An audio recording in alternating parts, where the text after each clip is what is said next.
जानू आज पटना घुमा दूं। अच्छा चल के बजरिया में शॉपिंग करा दूं। बाबू ना सुनो क्या बात है। चलो ना जानू आज पटना घुमा दूं। चल के बजरिया में शॉपिंग करा दूं। चढ़ब न फेरू सफरिया पिया, काले से उठे दरदिया पिया। कमरिया पिया कमरिया पिया, भइल बालक के ककरिया पिया। कमरिया पिया कमरिया पिया, भइल बालक के ककरिया पिया। अरे तो बरियार फजीहत हो गई।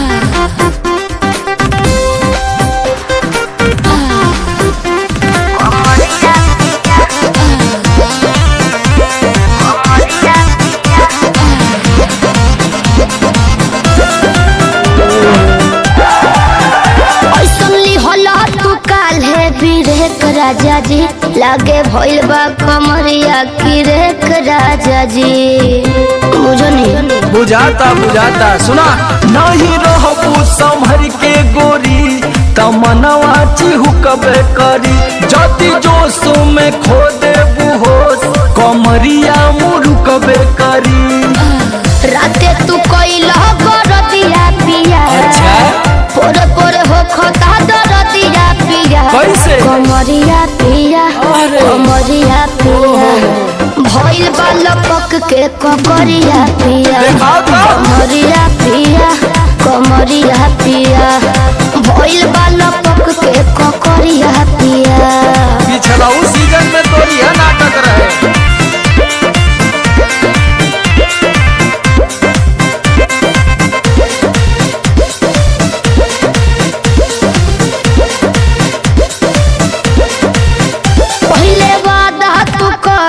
आशीष पिया हो कौन करब अब साजिश पिया हो।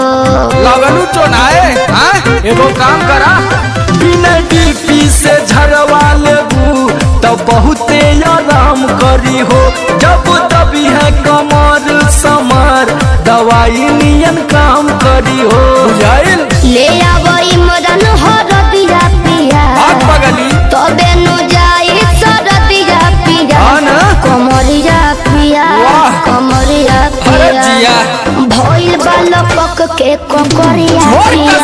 कमरिया पिया कमरिया पिया, भइल बालक के ककरिया पिया। तो दोस्तों आप लोग की वीडियो कैसा लागल है कमेंट करके जरूर बताइए जा। और वीडियो में ना बहुत मेहनत लागल बाबे, आप लोग देख सकते नहीं घामा में से कहाँ से लोकेशन चेंज करके कहाँ तक लेनी है जा। मतलब घाम के वजह से बहुत धूप हो गई रहा। तो आप लोग ना एकदम वीडियो के वायरल कर दी जा, जहाँ हो सके जितना से जितना हो सके शेयर करी जा। और चैनल पे नौतन बनी जा ना तो चैनल के सब्सक्राइब कर जा, लाइक करी जा वीडियो के, और कमेंट करके बताइए जा कि डांस कैसा लागल है। तो मिलो तो नहीं जा फिर से नेक्स्ट वीडियो में, तब तक के लिए बाय। एगो काम करा बिना डीपी से झरवा लेबू तो बहुते आराम करी हो। जब दबी है कमर समर दवाई नियन काम करी हो। ले आवई मदन हरदिया पिया, तबे न जाई सरदिया पिया। कमरिया पिया कमरिया पिया, भइल बालक के ककरिया पिया।